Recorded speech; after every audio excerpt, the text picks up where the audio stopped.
బొజ్జగనపైని ఒక ఆమె గాఢంగా ప్రేమిస్తుంది. ఆమె తులసి. కానీ ఇది వన్ సైడ్ లవ్ స్టోరీ. మనందరికీ రాధాకృష్ణుల ప్రేమ, శివపార్వతుల ప్రేమ తెలుసు. కానీ గణపతి తులసి ప్రేమ చాలా ప్రత్యేకంగా ఉంటుంది. పూర్వం ధర్మధ్వజుడు కుమార్తె అయిన తులసి విష్ణువుకి గొప్ప భక్తురాలు.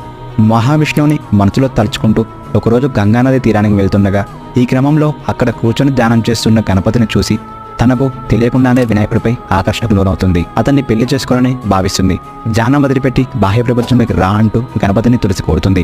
దీంతో గణపతి, తల్లి, ఆ ధ్యానాన్ని భంగం చేశావు, అసలు ఎవరు నువ్వు అని తన వివరాన్ని అడిగి తెలుసుకుంటాడు. దానికి ఆమె గణపతిని భర్తగా ఇవ్వమని కోరుకుంటుంది. తులసి చెప్పిన దాన్ని లంబోదరుడు నిరాకరిస్తాడు. తన తల్లిదండ్రులు శివపార్వతులు చేసిన సంబంధాన్ని నేను చేసుకుంటానని, అదే నా బాధ్యతని చెప్తాడు. తనకు ఇష్టపడిన గణేశునిపై తులసి తీవ్రమైన కోపాన్ని పెంచుకుంటుంది. ఆ తర్వాత ఏం జరిగిందో, కోపంగా ఉన్న తులసి వినాయకుడి ప్రేమను పొందిందా, పార్ట్ 2లో తెలుసుకుందాం. వీడియోని లైక్ చేసి పార్ట్ 2 కోసం ఛానల్ సబ్స్క్రైబ్ చేసుకోండి. Thank you.